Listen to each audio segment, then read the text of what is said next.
Bienvenidos a su canal Doctrina Católica Tradicional. Muchas gracias por escuchar y por sus amables comentarios.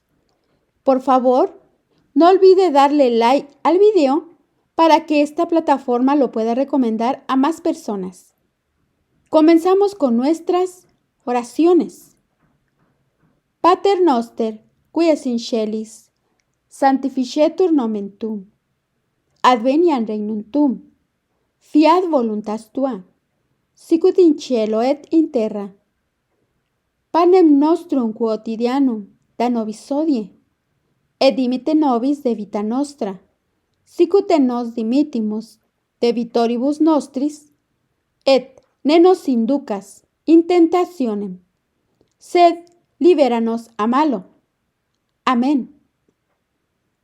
Ave María, gratia plena, Dominus tecum, benedicta tu in mulieribus, et benedictus fructus ventris tui, Iesus. Sancta Maria, Mater Dei, ora pro nobis peccatoribus, nunc et in hora mortis nostre. Amén. Sancte Micaele Arcangele, defende-nos in prelio.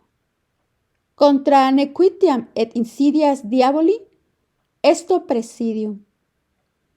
Imperet, illi Deus. Supplices deprecamur. Tuque, princeps militia celestis. Satanam aliosque spiritus malignos, qui ad perditionem animarum pervagantur in mundo. Divina virtute in infernum detrude. Amén.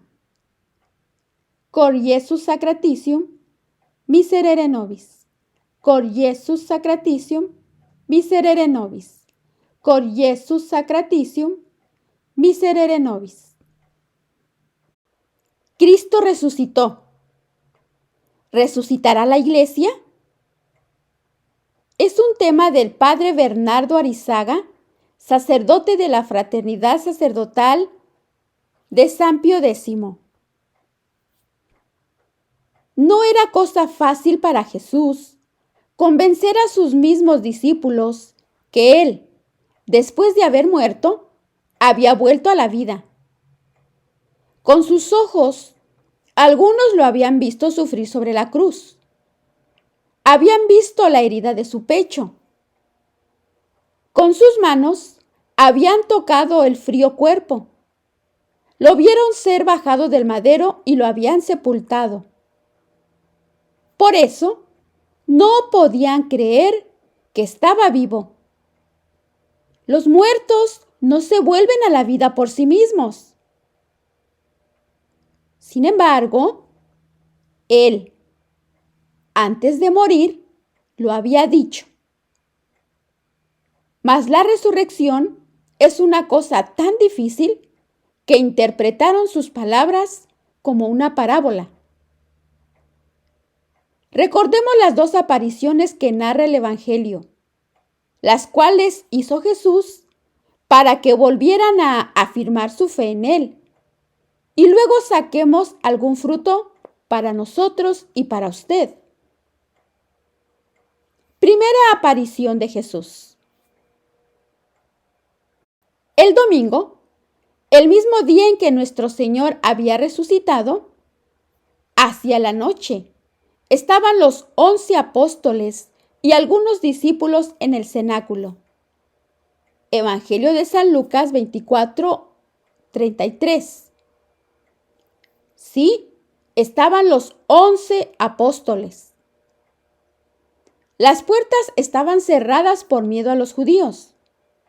Ellos estaban platicando sobre las noticias que tenían de la resurrección de nuestro Señor y cómo ya se les había aparecido a San Pedro y a las santas mujeres.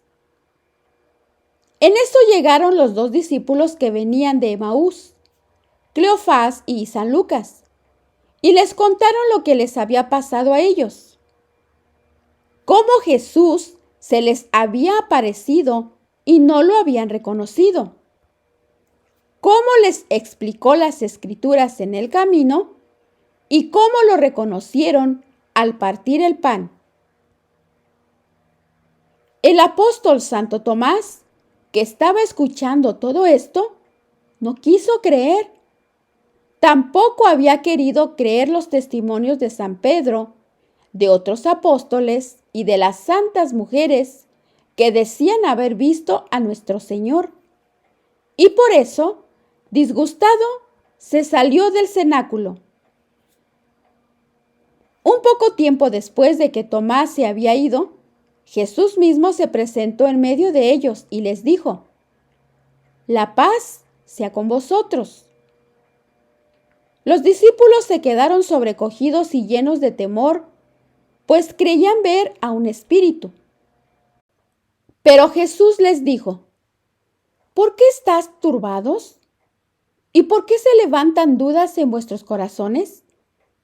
Mirad mis manos y mis pies, soy yo mismo.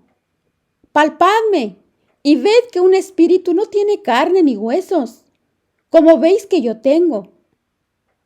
Evangelio San Lucas 24:38. Entonces, nuestro Señor les mostró sus manos y sus pies. Estaban los apóstoles tan turbados y confusos que aún con ver y tocar sus manos llagadas, no acababan de creer que era el mismo Jesús a quien hablaban y tocaban. Pero como según incrédulos, y seguían incrédulos, Jesús, para convencerlos, más les dijo: ¿tenéis por ahí algo que comer? Y le presentaron un trozo de pez asado y un poco de miel. Y él comió delante de todos. Y tomando de las sobras se las dio. Los discípulos se llenaron de gozo viendo al Señor. San Juan capítulo 20:20. Ahora veamos el comentario. No es que Jesús tuviese hambre, sino que era para probarles que tenía un cuerpo real, que no era un fantasma. Y este acto de Jesús les sirvió, pues ellos después lo usaron como un argumento de su verdadera resurrección. Dirán más tarde: nosotros que con él comimos y bebimos. Y Jesús después les dijo: esto es aquello que yo les decía cuando estaba todavía con vosotros, que es necesario que todo lo que está escrito de mí en la ley de Moisés, en los profetas y en los salmos, se cumpla. Y entonces Jesús les abrió la inteligencia para que comprendieran las escrituras que hablaban de su pasión, muerte y resurrección al tercer día. Jesús les volvió a decir: la paz con vosotros. Como mi Padre me envió, así os envío también a vosotros. Y soplando sobre ellos les dijo: recibid el Espíritu Santo. A quienes les perdonéis los pecados, les serán perdonados. A quienes se los retengáis, les serán retenidos. Y después de decir esto, desapareció el Señor, dejándolos consolados y fortalecidos en su fe. Comentario. Con estas últimas palabras, nuestro Señor instituyó solemnemente el sacramento de la penitencia. Luego, los apóstoles le contaron todo a Santo Tomás. Le dijeron: hemos visto al Señor. Pero Tomás respondió: si yo no veo en sus manos la señal de sus clavos, y no meto mi dedo en el agujero que le hicieron, y mi mano en su costado, no creeré. Comentario. Santo Tomás era muy duro de cabeza, pero muy generoso de corazón. Antes de la pasión, cuando ya los judíos buscaban a Jesús para matarlo, y él se dirigía otra vez a Jerusalén, Tomás era el que había dicho: vayamos también nosotros a morir con él. San Juan capítulo 11, 14 al 16. Pero su dureza servirá para garantizar aún más el hecho de la resurrección de nuestro Señor Jesucristo. Es como si dijésemos: si Tomás, que era muy duro de convencer, creyó, ¿quién no creerá? O como dice el padre Castellani, Tomás dudó para que nosotros creyéramos. Ahora tengamos en contexto la segunda aparición. Y así, Jesús, 8 días después, se vuelve a aparecer, y esta vez Tomás sí estaba presente. En el comentario dice San Juan Crisóstomo que Jesús no se apareció antes para que Tomás, instruido por los otros apóstoles y oyendo, se inflamara con mayor deseo de ver a nuestro Señor. Nuestro Señor Jesucristo los saludó diciéndoles: la paz sea con vosotros. Ahora veamos el comentario. Santo Tomás, al ver a Jesús, debió haberse sentido muy avergonzado. Y entonces Jesús, para cumplir los deseos de Tomás y para manifestar que Él estaba presente cuando Tomás no quiso creerle a los demás discípulos, usó sus mismas palabras y dijo: trae aquí tu dedo y mira mis manos, y mete tu mano en mi costado, y no seas incrédulo, sino fiel. San Juan capítulo 20, 27. Nuestro Señor le hizo tocar sus llagas. Comentario. Se conserva en Roma una reliquia de Santo Tomás, un dedo, con el cual habría tocado las llagas de nuestro Señor, y del cual, en la punta, su carne se mantiene incorrupta. Entonces, Santo Tomás se postró en tierra y dijo: Señor mío y Dios mío.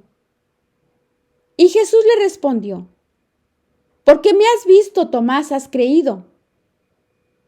Bienaventurados los que creerán sin haber visto. Estas palabras de Jesucristo nos deben animar, estimado oyente, a permanecer firmes en nuestra fe. A nosotros, que tenemos que creer sin haber visto a Jesús, sin haberlo visto hacer milagros.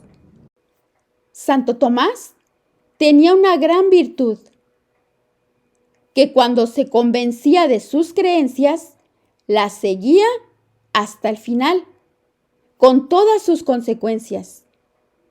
Y por eso fue después a propagar el Evangelio. Fue a Egipto, Etiopía, Arabia, India, China, el Tíbet, Rusia, Japón. En todas partes obraba grandes maravillas, sanaba enfermos, echaba demonios. Él mismo contaba su incredulidad anterior y cómo fue convencido. Establecía maestros de la fe y dejaba discípulos. Muriendo, finalmente, martirizado, siendo atravesado por una lanza, por proclamar su fe en Jesucristo resucitado. Nosotros también, queridos oyentes, animados con este ejemplo de Santo Tomás, permanezcamos firmes en nuestra fe, a pesar, como lo escucha, a pesar de todo lo que estamos viendo, oyendo y viviendo en esta crisis de nuestra Santa Iglesia Católica. Porque la Iglesia está en crisis. Nuestro Señor sufrió su pasión. También la Iglesia, su esposa mística, para asemejarse a su divino esposo. Ha padecido y seguirá padeciendo, siguiendo un vía crucis similar por el que pasó Jesús. Veamos lo siguiente. Nuestro Señor Jesucristo fue perseguido por los judíos. La Iglesia ha sido perseguida desde el principio por los judíos de muchas maneras y después por la masonería judaica, sembrando divisiones, herejías, cismas, errores, etc. Nuestro Señor Jesucristo fue traicionado por su apóstol Judas y negado por San Pedro. La Iglesia también ha sido traicionada y por su mismo vicario, al proclamar el ecumenismo, la libertad religiosa en Asís. Cuando el Papa rezó con las otras religiones, prácticamente negó que nuestro Señor sea el único Dios verdadero y que nuestra religión católica sea la única verdadera, la única arca de salvación. Nuestro Señor Jesucristo fue cautivado, hecho prisionero. La Iglesia fue hecha prisionera, por ejemplo, cuando por la infiltración de los enemigos dentro de la Iglesia se han apoderado de ella, tomando el control, entre otras cosas, han impedido que los miembros conservadores defendieran eficazmente los principios católicos de siempre en el Concilio Vaticano II. La mayoría liberal consiguió lo que quería. Nuestro Señor Jesucristo fue dejado al arbitrio de Herodes y Pilatos, de los poderes políticos, para que lo juzgaran, para que hicieran con él lo que quisieran. En la Iglesia, la autoridad civil ya no respeta a la Iglesia. Se declara la independencia de la Iglesia y del Estado. Se quita de las constituciones políticas lo que favorece al catolicismo. Algunas naciones han perseguido a la Iglesia, han usurpado sus bienes y la han sometido. Nuestro Señor Jesucristo, por culpa de los judíos, no soltaron a nuestro Señor, sino que liberaron a Barrabás. En la Iglesia, los judíos liberaron en el mundo a las sectas, las apoyaron, proliferaron, y a la Iglesia no le han dado libertad, sino que le han seguido poniendo obstáculos.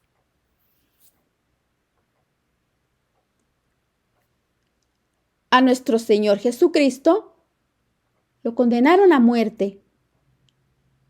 A la Iglesia la han condenado a muerte desde hace mucho tiempo, particularmente cuando la masonería se propuso explícitamente ese fin.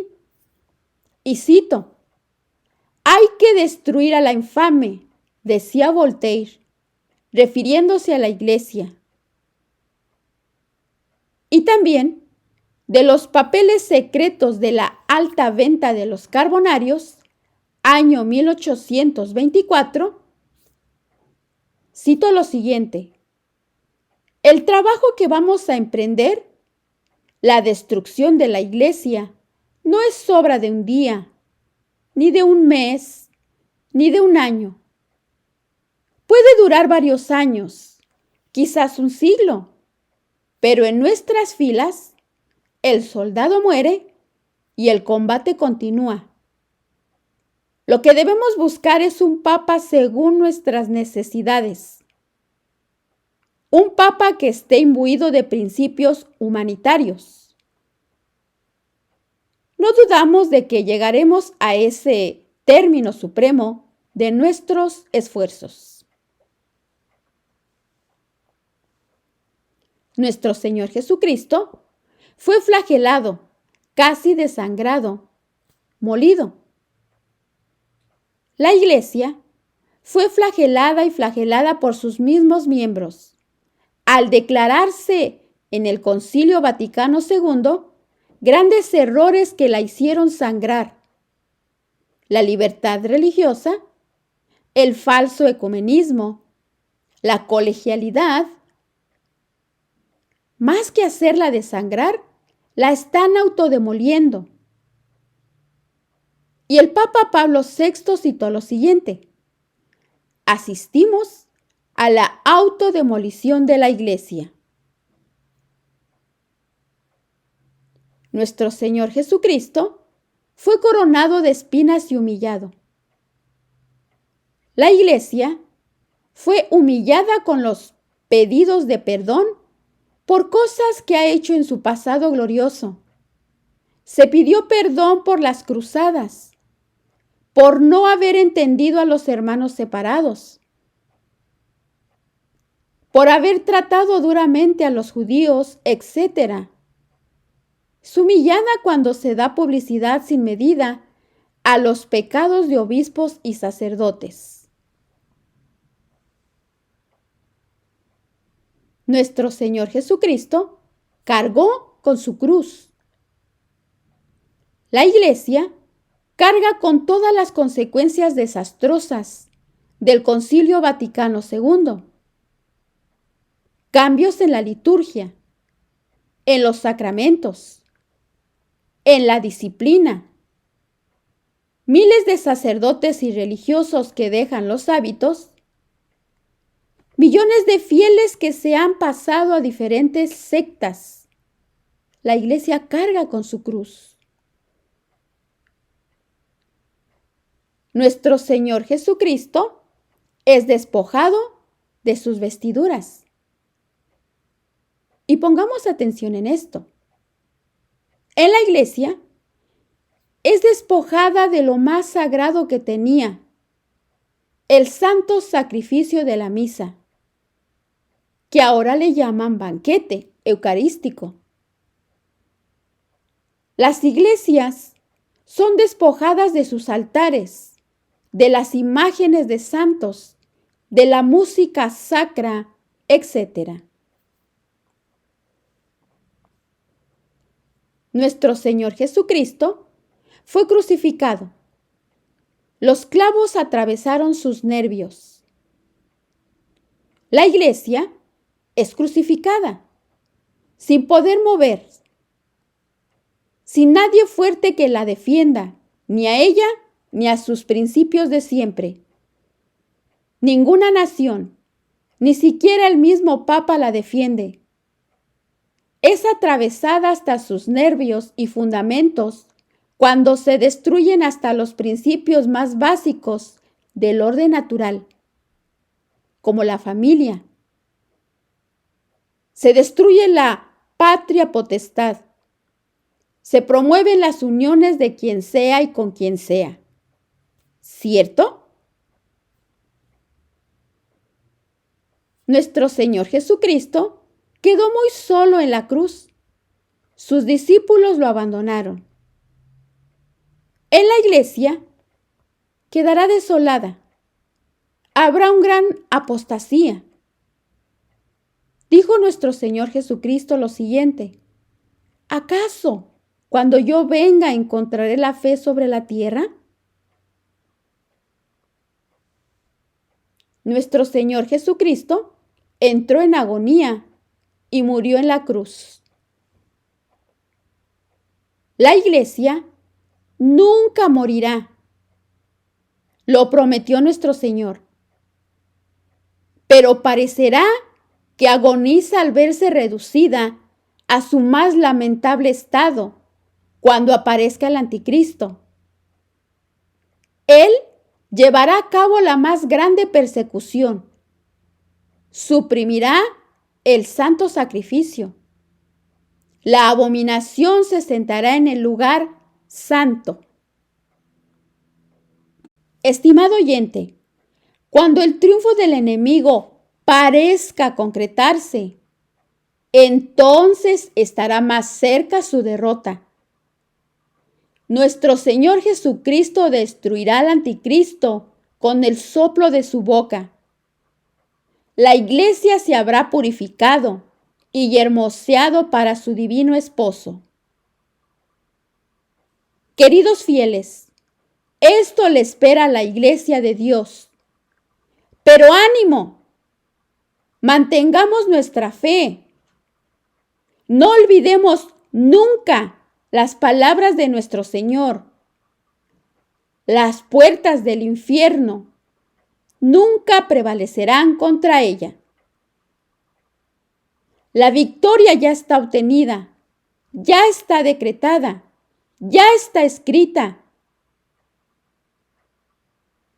Para encontrarnos del lado de los vencedores, solo tenemos que seguir luchando, perseverando en nuestra fe, creyendo. Debemos prepararnos para el martirio, si fuera necesario, pero tenemos que mantener firme nuestra fe. Es por gracia de Dios que podemos prepararnos. No dejemos corromper nuestra fe por las innovaciones modernas. Dijo Dios por boca de San Pablo lo siguiente: si alguien, aunque sea un ángel bajado del cielo, os enseñare algo diferente de lo que yo les he enseñado, sea anatema. Y no solo nadie debe quitarnos nuestra fe, sino ni siquiera disminuirla. Bien decía el venerable Monseñor Marcel Lefebvre lo siguiente: nadie puede obligarnos a disminuir ni siquiera un poco nuestra fe. Y por eso, él concluía: nos negamos y siempre nos hemos negado a seguir a la Roma de tendencia neomodernista y neoprotestante, que claramente se manifestó en el Concilio Vaticano II y después del concilio, en todas las reformas que le han seguido. Todas estas reformas, de hecho, contribuyeron y contribuyen, además, en la demolición de la Iglesia, la ruina del sacerdocio, del sacrificio del altar y de los sacramentos. Esta fue su declaración de noviembre de 1974. Durante un retiro sacerdotal, en septiembre de 1987, Monseñor Lefebvre dijo lo siguiente: lo que le interesa a todos ustedes es conocer mis impresiones después de la entrevista con el cardenal Ratzinger el 14 de julio último. Lamentablemente, debo decir que Roma ha perdido la fe. Está en la apostasía. Estas no son palabras al aire. Es la verdad. Roma está en la apostasía. ¿Pero de qué habló? ¿Qué dijo el cardenal Ratzinger en aquel tiempo, en esa ocasión, para que Monseñor Lefebvre dijera eso? Bien, Monseñor Lefebvre nos resume. El cardenal Ratzinger decía que la sociedad no debe ni puede ser cristiana, que esto es contra la naturaleza de la sociedad, que nuestro Señor no puede ni debe reinar en las sociedades, que la conciencia humana es libre en relación a nuestro Señor, que hay que dejar en libertad a los hombres, que hay que darles un espacio social autónomo. Y por eso concluía Monseñor Lefebvre lo siguiente: todo esto es la descristianización de la sociedad. Y por eso, nosotros no podemos estar de acuerdo con Roma. Bien profetizó Nuestra Señora de la Salette cuando dijo: Roma perderá la fe y se convertirá en la sede del anticristo. Ahora, estimado oyente, llegamos a la conclusión. Conservemos nuestra fe. Es el mayor tesoro que tenemos. Que nadie nos lo quite o disminuya. Sigamos el ejemplo de Santo Tomás y demos hasta nuestra propia vida para conservar íntegra nuestra fe. Y para animarnos en esta lucha, recordemos siempre dos bienaventuranzas que nos dio nuestro Señor Jesucristo. La primera, Él le dijo a Santo Tomás: bienaventurados los que creyeron sin haber visto. Sí, queridos fieles, bienaventurados los que a pesar de esta gran crisis y de lo que falta por venir, siguen creyendo y manteniendo su fe. Y esto a pesar de no ver ninguna salida ni solución posible. Segunda, mejor todavía, dijo Jesús: bienaventurados seréis cuando os insulten, os persigan y digan todo mal contra vosotros a causa de mí. Es como si dijera: bienaventurados seréis cuando os insulten, os persigan y digan todo mal contra vosotros. Sí, cuando os llamen cismáticos, excomulgados, protestantes, fundamentalistas. Bienaventurados seréis cuando os hagan esto por causa de mí, por defender mi realeza social, mi doctrina, mi santa misa, mis sacramentos. En verdad os digo, gozad y saltad de alegría, pues vuestra recompensa será grande en el reino de los cielos. Que así sea.